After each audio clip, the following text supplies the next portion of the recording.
Good morning dear students. आज हम बात कर रहे हैं BSc first year physics paper first mechanics की। इसमें जो हमारा लास्ट टॉपिक था वो था सेंटर ऑफ मास, और हमने यूनिट सेकंड स्टार्ट कर दी थी, जिसमें हमने देखा था कि सेंटर ऑफ मास क्या है, सेंटर ऑफ मास की पोजीशन क्या है, ठीक है, उसकी वेलोसिटी क्या है, एक्सेलरेशन क्या है, संवेग क्या है। उसी के साथ हमने देखा था द्रव्यमान केंद्र निर्देश तंत्र and lab frame of reference. Okay, आज का जो हमारा न्यू टॉपिक है वो है टक्कर। टक्कर, कोलिजन। दो पिंडों के अंदर टक्कर या दो कणों के अंदर टक्कर, और जैसा टक्कर के नाम से ही आप समझ चुके हो कि टक्कर क्या होती है। बहुत डेली लाइफ में बहुत बार देखते भी हो आप टक्कर कि कोई भी दो पिंड है आपस में टक्कर कैसे करते हैं। तो व्हाट इज टक्कर? टक्कर को हम कैसे परिभाषित करेंगे, डेफिनेशन कैसे देंगे एक सिंपल सीधे शब्दों के अंदर। तो टक्कर जो है कि जब दो पार्टिकल एक दूसरे के निकट आते हैं तो उनमें अनुन्य क्रिया होती है। अनुन्य क्रिया होने के कारण उनके वेग, संवेग, ऊर्जा के अंदर परिवर्तन आ जाते हैं। तो इस घटना को हम टक्कर कहते हैं। कौन सी घटना? दो पार्टिकल्स के पास आना, इनके मध्य अनुन्य क्रिया का होना, ठीक ना, म्यूचुअल इंटरेक्शन, कुछ ऊर्जा का आदान प्रदान होना, संवेग का आदान प्रदान होना, ठीक ना। तो उसको हम यहाँ पे म्यूचुअल इंटरेक्शन बोलते हैं, अनुन्य क्रिया। ओके, तो अनुन्य क्रिया होती है, और अनुन्य क्रिया के बाद में इनके जो वेग है, संवेग है, ओके, ऊर्जा है, इनमें परिवर्तन आ जाते हैं। तो ये जो पूरी घटना है, प्रक्रिया है, इस पूरी प्रक्रिया को ही हम मिला के क्या बोलते हैं? टक्कर। तो टक्कर क्या होती है? जब दो या दो से अधिक, या जब दो कण या पिंड एक दूसरे के निकट आते हैं तो उनके मध्य अनुन्य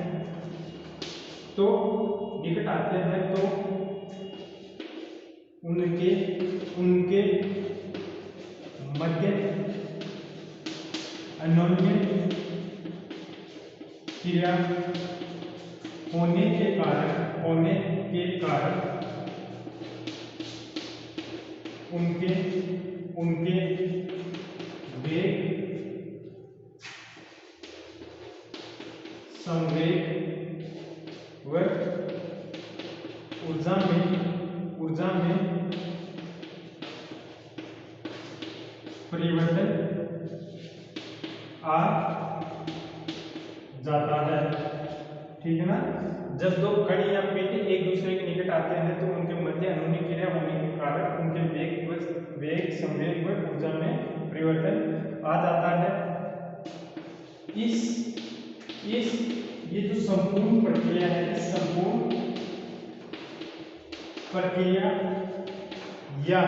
संपूर्ण प्रक्रिया या घटना को टक्कर, कोलिजन, ठीक है ना, कोलिजन कहते हैं। ये इसकी एक साधारण सीधे शब्दों में एक डेफिनेशन है। ओके, टक्कर किसे कहते हैं? अब देखिए यहाँ पे जो टक्कर है, इस टक्कर के अंदर जो दो पार्टिकल्स हैं, इन दो पार्टिकल्स का आपस में टच होना या ना होना ये जरूरी नहीं होता है, ठीक है ना। दो पार्टिकल टच हो भी सकते हैं जब टक्कर हो रही है। ये दो पार्टिकल हैं, one particle and second particle, और ये एक दूसरे के निकट आ रहे हैं। तो निकट आने पर ये इनमें टक्कर के वक्त जब अनुन्य क्रिया हो रही है, उस वक्त इनके फिजिकल टच होना, एक दूसरे को टच करना, ये जरूरी नहीं है। ओके, ये बिना टच किए भी यहाँ पे टक्कर हो सकती है। ये यहाँ पे आए, पास आए, फिर यहाँ से वापस दूर चले गए, ठीक है ना, या किसी भी डायरेक्शन में जा सकते हैं, ठीक है ना। ये डिपेंड करता है कि वो कोलिजन किस तरीके की हो रही है। ओके, तो एग्जाम्पल के तौर पर देखें तो जैसे ये आपके स्थूल पार्टिकल्स हैं, बड़े पार्टिकल्स हैं, ठीक है, यदि ये एक दूसरे से टक्कर करते हैं तो ये फिजिकल टचिंग होगी यहाँ पे। लेकिन जो छोटे पार्टिकल्स हैं, सूक्ष्म पार्टिकल्स हैं, जैसे इलेक्ट्रॉन है, प्रोटॉन है, ठीक है ना, कोई आयंस हैं, तो उनके अंदर यदि टक्कर होती है तो इलेक्ट्रॉन इलेक्ट्रॉन के मध्य, मतलब सेम चार्ज के मध्य यदि टक्कर होगी तो इलेक्ट्रॉन इलेक्ट्रॉन के मध्य, तो वो क्या करेंगे, जैसे जैसे पास आएंगे एक दूसरे को रिपल करेंगे, ठीक है, और वो टच तो कभी करेंगे ही नहीं, ठीक है ना, रिपल करते रहेंगे इधर और फिर दूर चले जाएंगे। दो चुंबक होती है, तो चुंबक के जो सेम सिरे होते हैं, नॉर्थ नॉर्थ या साउथ साउथ, उनको आपस में पास लेके आओगे तो वो एक दूसरे को रिपल करते हैं, ठीक है ना, टच नहीं होते। तो जब एक तो ऐसी भी स्थिति होती है कि जब टक्कर हो जाती है लेकिन वो एक दूसरे को टच नहीं करते हैं, तो टक्कर के अंदर फिजिकल टचिंग होना जरूरी नहीं है, इस बात को ध्यान रखना, ठीक है। अब यहाँ पे देखिए जो टक्कर होती है, टक्कर में अभी तक क्या देखा गया है कि इस पूरे यूनिवर्स में कुछ जो फिजिकल क्वांटिटीज होती हैं वो कंजर्व रहती है। कौन सी सब क्वांटिटी है ऐसी, जैसे संवेग है, एनर्जी है। तो जो संवेग है, संवेग संवेग क्या होता है आपका, संवेग, इसको आप लिखते हो पी से डिनोट करते हो, और द्रव्यमान गुणा वेग, वेलोसिटी, ओके, mv, किसी पार्टिकल की यदि हम बात करें संवेग वेग, यहाँ पे ये वेक्टर पर लगाते हैं क्योंकि संवेग में डायरेक्शन होती है, ओके। तो जो संवेग है ये देखा गया है अभी तक कि जितने भी टक्कर होते हैं यूनिवर्स में, इस पूरी प्रकृति के अंदर, उसमें ये जो क्वांटिटी होती है संवेग, ये कंप्लीट निकाय की, संपूर्ण पिंड की का संवेग कंजर्व होता है, कांस्टेंट होता है, नियत होता है, ठीक है, इस संवेग का ह्रास नहीं होता है। और दूसरी जो क्वांटिटी होती है एनर्जी, जिसमें हम काइनेटिक एनर्जी की बात करें, गतिज ऊर्जा, ठीक है ना, गतिज ऊर्जा, इसको हम कैसे डिनोट कर देते हैं, और ये हाफ एंड वी स्क्वायर होती है, ये जानते हो। तो ये जो गतिज ऊर्जा है ये भी संपूर्ण सिस्टम की, संपूर्ण निकाय की जो गतिज ऊर्जा है, ये भी देखो यहाँ पे कुछ टक्कर में तो ये कंजर्व रहती है और कुछ टक्कर में ये कंजर्व नहीं रहती। तो गतिज ऊर्जा के आधार पर टक्कर को दो टाइप में बांटा गया है। वो कौन कौन से हैं, प्रत्यास्थ टक्कर और सेकंड है अप्रत्यास्थ टक्कर, ओके। तो हम बात करते हैं प्रत्यास्थ टक्कर और अप्रत्यास्थ टक्कर कौन सी होती है। यहाँ पे बोर्ड लगा के लिख लेना कि सभी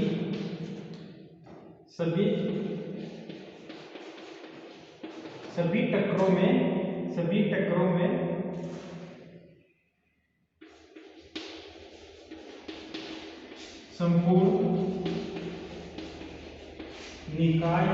संपूर्ण निकाय का संवेग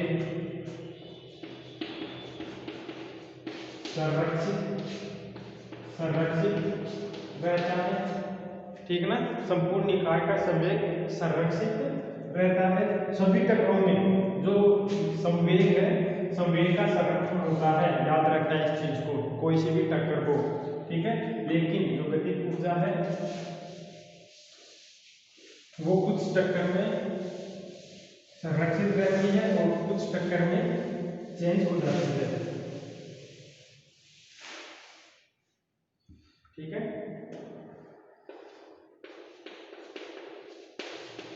लेकिन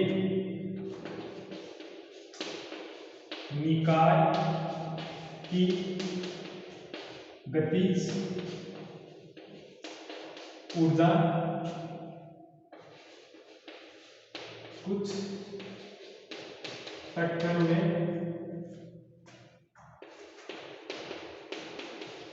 संरक्षित रहती है और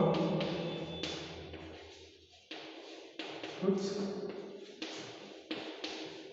टक्करों में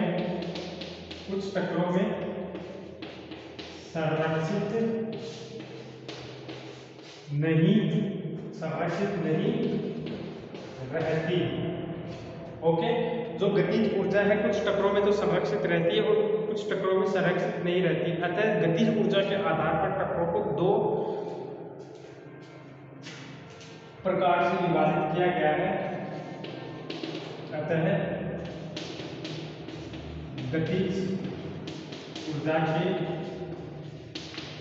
आधार पर, ठीक ना, गतिज ऊर्जा के आधार पर, इस बात को ध्यान रखना। तो टक्कर प्रत्यास्थ और अप्रत्यास्थ टक्कर हम बोलते हैं, ये गतिज ऊर्जा के आधार पर विभाजित की गई है। गतिज ऊर्जा के आधार पर टक्कर को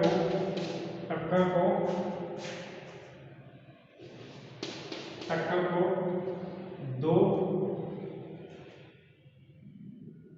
या टक्कर, गतिज ऊर्जा के आधार पर टक्कर दो प्रकार की होती है, दो प्रकार की होती है, ठीक है ना। फर्स्ट, पहली कौन सी है? प्रत्यास्थ टक्कर। ओके, इसको हम बोलते हैं इलास्टिक कोलिजन। ओके, इसको हम बोलते हैं इलास्टिक कोलिजन। और जो सेकंड है ये है अप्रत्यास्थ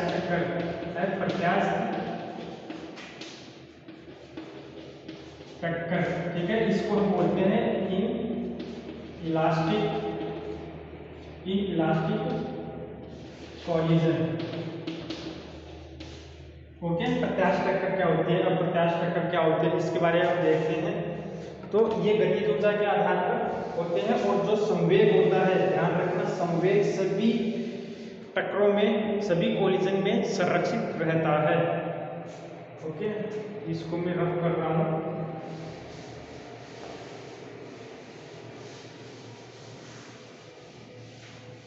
तो फर्स्ट, प्रत्यास्थ टक्कर क्या होती है और अप्रत्यास्थ टक्कर क्या होती है, इसके बारे में हम देखते हैं। पहला आपका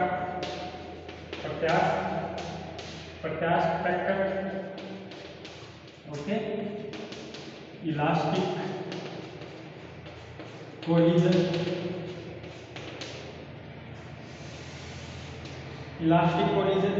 तो देखिए, यदि दो पार्टिकल है और उन दो पार्टिकल्स के मध्य टक्कर हो रही है, तो उन टक्कर के बाद यदि उनका संवेग संरक्षित रहता है, ठीक है, जैसा कि मैंने अभी बताया कि संवेग सभी टक्कर्स में संरक्षित रहता है। तो पहला संवेग संरक्षित रहेगा।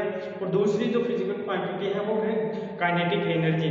तो यदि किसी टक्कर के अंदर काइनेटिक एनर्जी भी संरक्षित रहती है, तो ऐसी टक्कर को हम बोलते हैं प्रत्यास्थ टक्कर।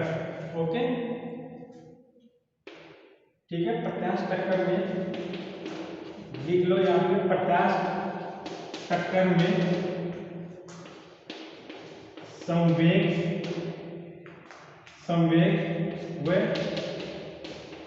गतिज ऊर्जा, ठीक है ना। प्रत्यास्थ टक्कर में संवेग व गतिज ऊर्जा दोनों का संरक्षण, दोनों भौतिक राशियों का संरक्षण होता है,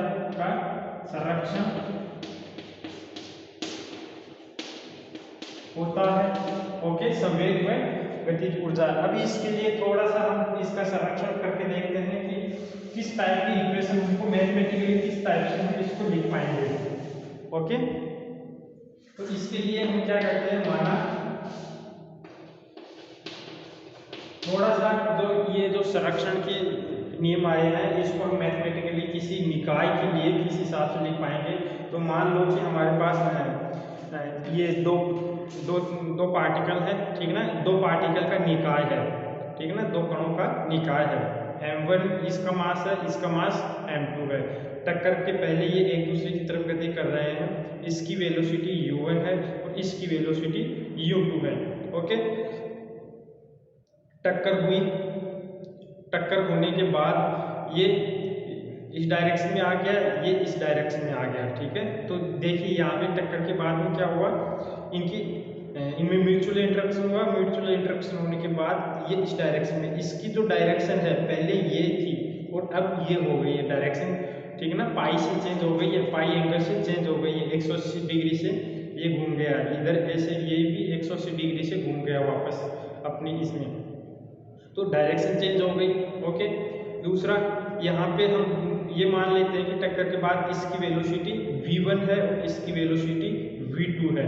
ओके, तो अब संवेग संरक्षण क्या होगा, माना, ठीक है, संवेग संरक्षण क्या होगा और ऊर्जा संरक्षण क्या होगा, इसके लिए हम करते हैं माना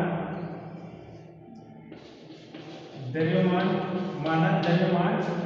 m1 व m2 के दो कण या दो पिंड एक दूसरे की तरफ गति करते हुए टक्कर करते हैं। टक्कर से पहले, ठीक ना, ये जो बेसिक इंफॉर्मेशन है इसको हम यहाँ पे लिख देते हैं, बता देते हैं, ठीक है ना। और होता कुछ नहीं है, आप खुद भी अपने मन से ये नोट्स तैयार कर सकते हो, ठीक है ना। इसमें कुछ नहीं होता, जो बेसिक चीजें होती हैं बताने की वो अपनी लैंग्वेज में बता दो बस, और कुछ फर्क नहीं पड़ता। गति कर सकते हैं, और ये आप चाहो क्या, नेसेसरी है कि कोई एक टॉपिक पढ़ा करो और उसको अपने शब्दों में लिखने की कोशिश किया करो, ठीक है, वही नोट्स होते हैं। माना टक्कर m1 व m2 के दो कण एक दूसरे की तरफ गति करते हुए टक्कर करते हैं। टक्कर से पहले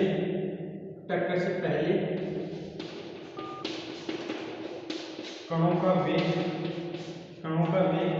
क्रमशः, है ना, क्रमशः का मतलब है जो पहले मैं लिखने जा रहा हूँ m1 के लिए होगा और फिर इसके लिए m2 के लिए, क्रमशः u1 वेक्टर व u2 वेक्टर है, तथा टक्कर के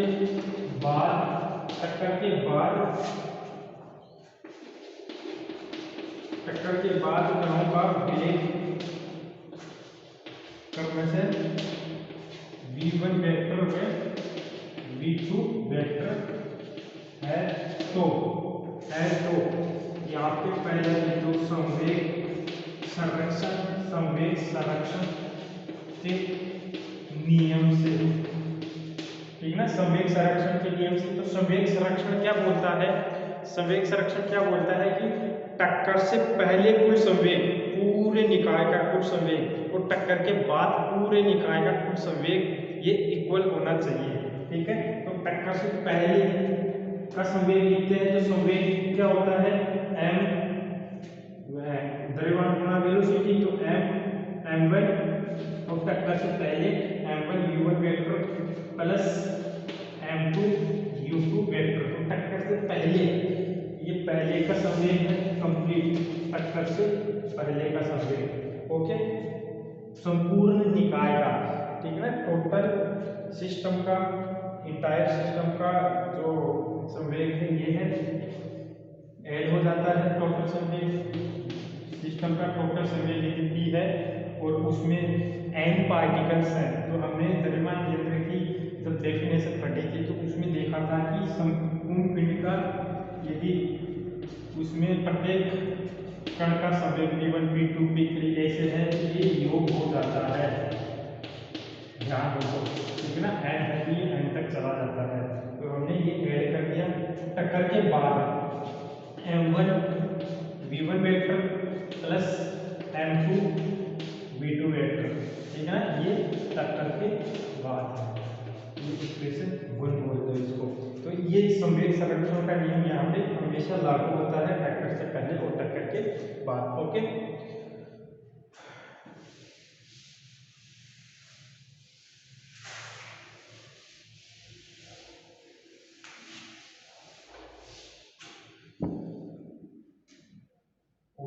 ये संवेग संरक्षण, ऊर्जा संरक्षण, ऊर्जा संरक्षण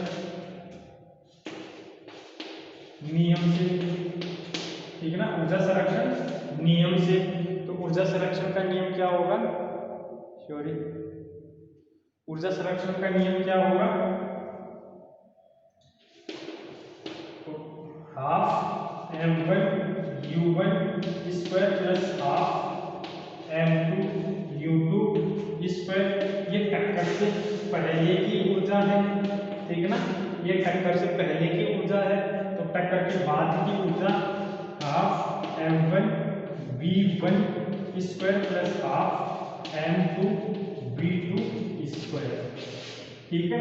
तो जो आपका प्रत्यास्थ टक्कर है, इलास्टिक कोलिजन है, इलास्टिक कोलिजन के अंदर हम संवेग संरक्षण के नियम को इस तरीके से लिखेंगे, जहां पे भी कोलिजन हो रहा है, ठीक है ना, ये भी एक नियम है लिखने का प्रत्यास्थ टक्कर के अंदर, जहां पे भी ये ऊर्जा का संरक्षण हो रहा है वहां पे यही एक नियम है इसको लिखने का, ठीक है ना, कुल एनर्जी को लिखने का। ओके, क्योंकि देखिए ये यहाँ पे हम गतिज ऊर्जा ही क्यों लेते हैं, गतिज ऊर्जा इसलिए लेते हैं कि जब दो पार्टिकल मोशन करते भी आ रहे हैं तो उनमें वेलोसिटी होती है, वो वेलोसिटी होती है तो उनकी जो कुल एनर्जी होती है वो उस वक्त गतिज ऊर्जा ही होती है, यदि हम वहाँ के जो फोर्स को नेग्लेक्ट कर दें, ठीक ना। तो ओके, अब हम बात करते हैं अप्रत्यास्थ टक्कर की। तो अप्रत्यास्थ टक्कर में क्या होगा,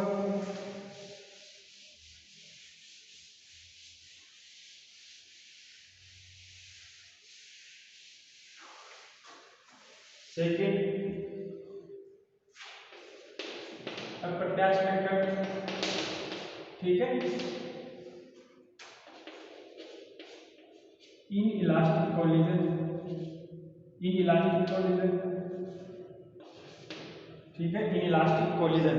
तो इन इलास्टिक कोलिजन में क्या होता है, तो देखिए इन इलास्टिक कोलिजन के अंदर जब दो पिंड एक दूसरे की तरफ गति करते हुए आते हैं तो टक्कर के बाद ये एक दूसरे से चिपक जाते हैं, ठीक है, एक दूसरे से चिपक जाते हैं और दोनों पिंड एक हो जाते हैं, ठीक है, और फिर एक कंपाउंड बॉडी की तरह ये मूव करते हैं।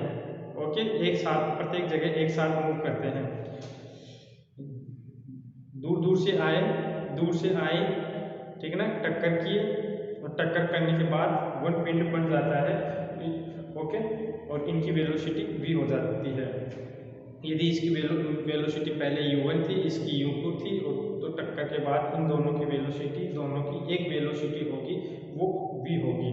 ओके, तो यहाँ पे भी संवेग का संरक्षण होता है, लेकिन इस पोजीशन के अंदर जो गतिज ऊर्जा है उसका संरक्षण नहीं होता है। इसमें से जब टक्कर करते हैं तो टक्कर करने के बाद इनकी जो गतिज ऊर्जा है वो कुछ गतिज ऊर्जा का पार्ट साउंड के अंदर एकदम से टक्कर होगी, टक्कर होते ही कुछ साउंड होता है, ये हम डेली लाइफ में देख सकते हैं, बहुत सारी टक्कर होती रहती है हम अपने सामने, ठीक है, जब कोई भी चीज़ किसी से टकराती है तो वहाँ पे साउंड उत्पन्न होता है, ध्वनि, तो उसकी जो गतिज ऊर्जा की कुछ एनर्जी है वो साउंड के रूप में निकल जाती है, कहीं पे जो रेडिएशन उत्पन्न होती है, ठीक है ना, तो कुछ रेडिएशन के रूप में निकल जाती है, ठीक है, कुछ कहीं पे ऊष्मा भी उत्पन्न होती है, ठीक है ना, बम ब्लास्ट होता है तो उसमें ऊष्मा होती है, विकिरण होते हैं, तो ऐसी जो टक्कर होती है वो टक्कर इन इलास्टिक टक्कर कहलाती है, प्रत्यास्थ टक्कर कहलाती है। जैसे यदि हम ये बंदूक से गोली चलाते हैं तो गोली सामने वाले के अंदर जाके रुक जाती है, ठीक ना, जिसके लगती है वहाँ पे जाके रुक जाती है, तो वो दोनों गोली और जो सामने वाला पर्सन है वो दोनों मिलके एक पिंड हो जाते हैं। तो ऐसी जो टक्कर है वो अप्रत्यास्थ टक्कर कहलाती है, ठीक है। तो इसके अंदर क्या होता है, लिख लो, माना m1 पर m2 द्रव्यमान के दो कण है, दो कण हैं जिनके टक्कर से पहले वेग u1 वेक्टर है, u2 वेक्टर है तथा ये कण टक्कर के बाद एक दूसरे से चिपक जाते हैं, ठीक है ना, या सटिक जाते हैं, चिपक जाते हैं, ठीक है, जिससे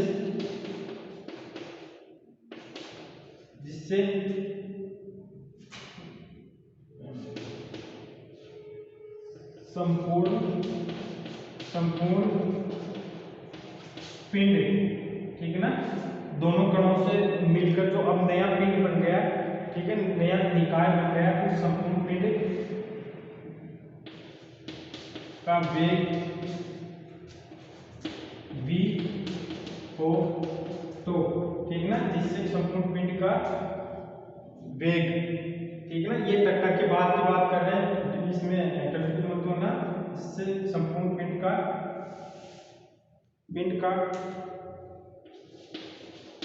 टक्कर के बाद वेग कितना है, v हो तो यहाँ पे v हमेशा संवेग संरक्षण का नियम लागू होगा, संवेग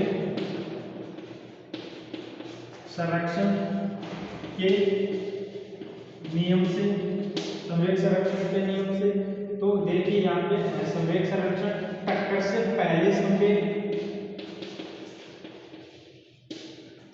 पहले संवेग m1 u1 vector plus m2 u2 vector, okay, ये क्या है, ये टक्कर से पहले का संवेग है, ओके, इक्वल टू टक्कर के बाद का संवेग, तो टक्कर के बाद का संवेग कितना होगा, m1 प्लस m2, ये संपूर्ण पिंड है आपका, ठीक ना, दोनों पिंड पार्टिकल मिलके एक हो गए, यदि देखो इधर से नेगेटिव चार्ज आ रहा है, इधर से पॉजिटिव चार्ज आ रहा है, दोनों चार्ज मिलेंगे तो ये दोनों एक पिंड बन जाएगा, ठीक ना, क्योंकि दोनों एक दूसरे को अट्रैक्ट करते हैं तो चिपक जाएंगे एक दूसरे के, तो ऐसी जो टक्कर है वो क्या होगी, इनइलास्टिक m1 प्लस m2, और ये टक्कर के बाद वेलोसिटी v वेक्टर, तो टक्कर से पहले जो संवेग, तो टक्कर के बाद संवेग, पश्चात संवेग, ये इक्वल होंगे, ठीक है, इस बात का ध्यान रखना कि संवेग इसमें भी संरक्षित है, इलास्टिक में भी संरक्षित है, इलास्टिक में भी संरक्षित है, ओके। अब यहाँ पे बात करते हैं गतिज ऊर्जा की,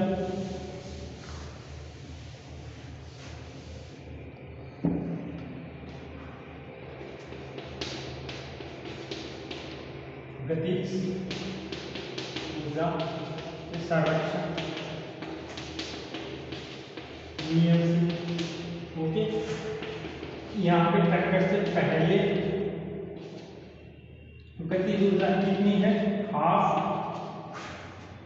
m1 u1 square plus half m2 u2 square, ये टक्कर से पहले है, ठीक ना, ये टक्कर से पहले है, तो टक्कर के बाद half m1 plus m2 v square, ठीक है ना, ये टक्कर के बाद गतिज ऊर्जा है, लेकिन यदि आप इसी फॉर्म में लिखोगे इसको तो ये कभी भी इक्वल नहीं होगा, ठीक है ना, ये इसके इक्वल नहीं होते हैं यहाँ पे, इसलिए यहाँ पे गतिज ऊर्जा का संरक्षण नहीं होता है, इसके लिए ये यदि इसको इक्वल करना है, यहाँ पे यदि इसको यहाँ पे इक्वल करना है तो आपको यहाँ पे एक नियतांक की ओर जोड़ना पड़ेगा, ये जो Q है इसको हम ऊर्जा हार्स बोलते हैं, ठीक है ना, गतिज ऊर्जा में हार्स, गतिज ऊर्जा में जो कमी आई, गतिज ऊर्जा का जो क्षय हुआ वो कहलाता है ये हार्स, तो ये जो क्षय है